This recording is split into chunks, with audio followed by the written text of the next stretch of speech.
The third and final race here at Knockhill, about to form up. This is a really impressive sight.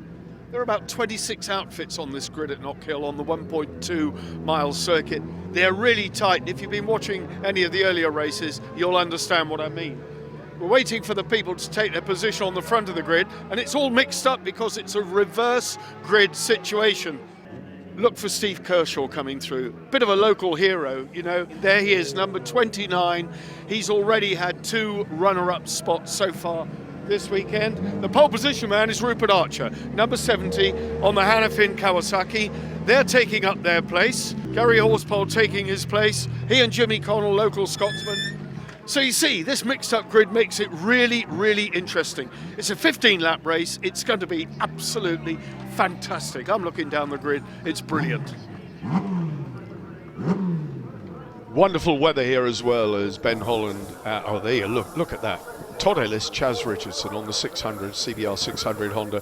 This guy's first ever British Championship weekend, and he's already taken a victory. He is a name for the future, and he's also Gary Bryan's stepson, so keep it in the family or what. So let's see what these 600s can do. Phil Bell is so good round here, the number 18, teamed up with Phil Hyde. Rupert Archer and Steve Thomas, number 70, in pole position. There is Gary Bryan and Ben McBride, and right in the middle, Gary Horspoll, easing away. So off they go, but through immediately from the back of the grid come Tim and Tristan Reeves, already up to 1, 2, 3, 4. 5th place, it looks to me like. On the inside of Ben Holland goes Phil Bell. Reeves is already through. Chris Walker slotting into 3rd, with everybody bunching up. So the race leader at the moment, Gary Horspoll, number 32, former F2 600cc British champion with Steve Thomas, a really accomplished and experienced sidecar driver, but Chris Walker not paying any respect at all. Through he goes, Walker into the lead, and Chris Walker will know with Ashley Hawes he's got to get his head down now, because in 4th place, in 3rd place, I correct you, it's the Carl Cox Motorsport, Tim Reeves and Tristan Reeves with their Kawasaki. 2nd place, would you believe it, there, and a big shunt by Gary Bryan. Tim Reeves had to look over the shoulder to see if everybody got round there safely. But Walker leads. Reeves 77 then, who set a new lap record of 51.455 in the 2nd race, as Phil Bell and Tony Belsey still very much in the hunt on the back of Gary Bryan and Ben McBride, the number 44 Santander Salt Kawasaki. Through they go. Bit of a Knockhill specialist. Phil Bell, number 18 on the ex-Sean Hegarty Marin Motorsports Suzuki. Been the quickest Suzuki all weekend, Phil Bell. Reeves goes through on Chris Walker then. So Chris Walker's about to get a lesson now in sidecar racing from the 5 times world champion Tim Reeves, who's teamed up with brother Tristan this season because Tristan loves doing the British Championship. They're not doing World Championship. These boys, though, on the JG Speedfit Cool Kawasaki, Ricky Stevens and Ryan Charwood sitting in 5th place as we look down the grid. They've got past Gary Bryan. Look at the guy behind, number 29, on board with Steve Kershaw and Stuart Clark on the Express Tyres Blink Bonnie Kawasaki. 2 runner-up spots already. I've hardly time to draw breath here. We're on lap 3 of 15. What can Kershaw do, because he's got the reigning champions ahead of him? Through goes Walker, through goes Bell, Ben Holland ahead of Bell.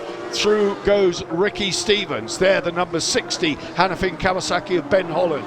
Gary Bryan and Ben McBride slipping back. Pole position man Rupert Archer and Steve Thomas, number 70. Horspoll. There's Andy Beach, retirement in race 2. And the leading 600 at the moment, number 8, Alan Founds and Tom Peters, with Todd Ellis and Charlie Richardson.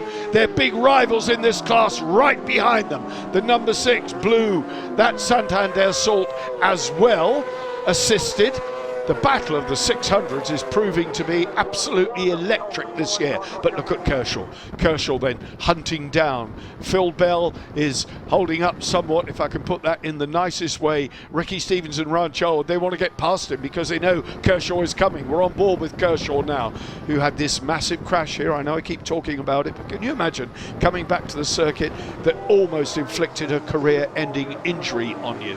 He's back here riding with a new level of confidence. I've never seen Steve Kershaw more fired up than number 29 than he is now. He's on the back of Ricky and Ryan then. Phil Bell, and I apologise to Phil Bell, he wasn't holding anybody up, he's getting away. Phil Bell is getting away as through goes Kershaw on Ricky Stevens and Ryan Charwood. So the Express Tyres Kawasaki has gone past the JG Speedfit Cool Kawasaki, and now they're hunting down the Marin Motorsport Suzuki of the number 18, the Northumbrian Phil Bell, with Tony Belsey. And I have to say, in Tony Belsey's defence, he is nursing a very arthritic hand, his knuckles very red and very swollen. You need to be able to hang on in this game, as you can imagine, and he's being severely handicapped with an arthritic problem. Get some tablets down here, Tony. You don't need that when you're passengering Phil Bell. Through goes Kershaw. Kershaw number 29 then. Now, what can Kershaw do about the flyers ahead of him? Don't forget Ben Holland and Stuart Ramsey absolutely flying ahead of this battle, but it's Kershaw then leading the chasing bunch. There is Ben Holland with the yellow helmets. Ben Holland and Stuart Ramsey in the middle, number 60. Kershaw right with them, alongside Phil Bell and over the top of the hill. Taking the place, is it going to be Ricky Steve? God, that Suzuki is quick. That Suzuki is unbelievably quick. It nearly held off the Cool Kawasaki. They had to grit their teeth and wring its neck. Bell fighting back, no. Bell fighting back on the inside, but no. Stevens has now got the place. Knockhill, not a happy place for Ricky Stevens and Ryan Charwood. 2016, Charwood was thrown out, injuring his shoulder, so that weekend was damage limitation for Stevens. He rode with Chaz Richardson and gained some valuable points on his way to lifting the title. But this year, he's got Tim and Tristan Reeves at every single race. And that is where the danger lies for Stevens and Charwood. Walker then right behind them, race leaders out in front. Walker in, that's Maria Costello, being lapped by Chris Walker, the former TT lady competitor, with Kirsty Hawkswell holding down the third wheel. So an all-lady crew has passed Holland. Goes Kershaw, throwing the back end in, skirting around there. So that's another place gone. Kershaw then now in pursuit of Chris Walker. If he can get past Walker, then he's got a clear run at Tim and Tristan Reeves. Reeves not getting away. We're on lap 8 of 15. They are not disappearing up the road as they might expect they would.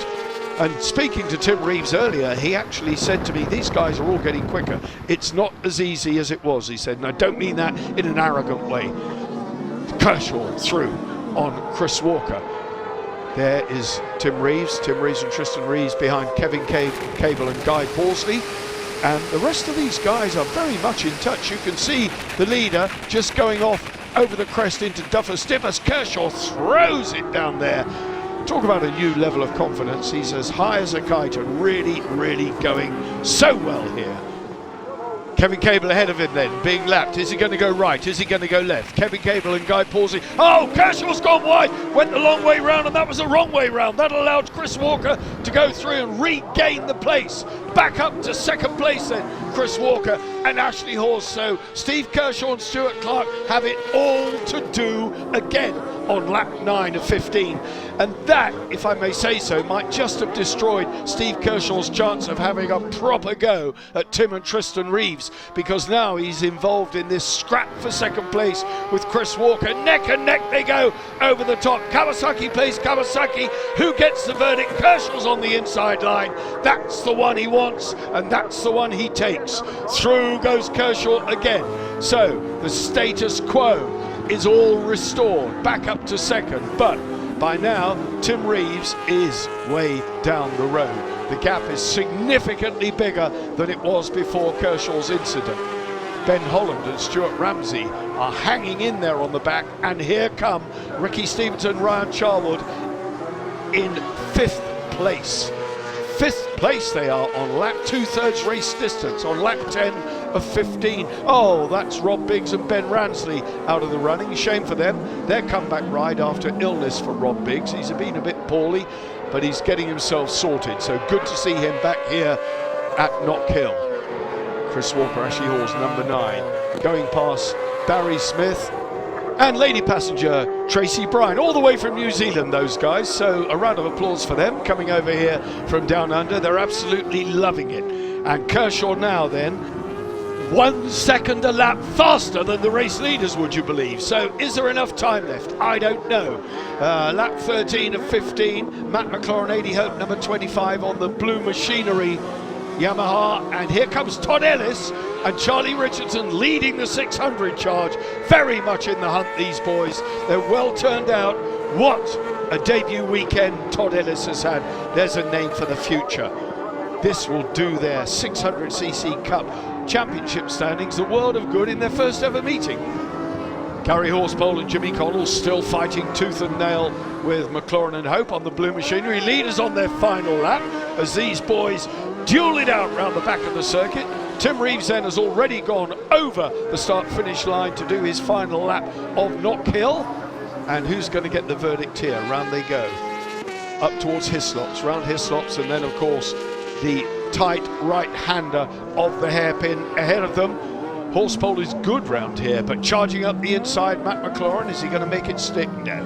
Horsepole keeps it tight, and now the sprint over the start-finish, and they will then take the last lap flag as Tim Reeves already on his final lap with brother Tristan, 4 and a bit seconds ahead of the chasing Kershaw. It might have been a different story had Kershaw not had that problem with Kevin Cable and Chris Walker taking it through. But the checkered flag then goes out. A hat-trick of wins here for the Reeves brothers. The Christie boys, Sam and Adam, go over the line. Chris Walker ahead of Ricky Stevens and Ryan Charlwood. But there it is. 3 wins in a row for Tim and Tristan Reeves, and they march on after just over 13 minutes of racing. Incredible stuff here at Knockhill. The sidecars have delighted what must be a capacity crowd. The weather's been good, everything has been fantastic. But let me just reflect on the first race. How lucky was Tim Reeves that he was able to rejoin? It made all the difference. Confirmation, Reeves, Kershaw, Walker, that's the podium. Holland, Stevens and Bell chased them down all the way ahead of Andy Peach and Ken Edwards. Another creditable finish for the old Suzuki of Peach. McLaurin and Hope, Todd Ellis again with Charlie Richardson lifting 600 glory ahead of the Christie brothers, who now, by my reckoning, will lead the Cup points. Gordon Shand, Phil Hyde in 15th. Brilliant stuff. What a day.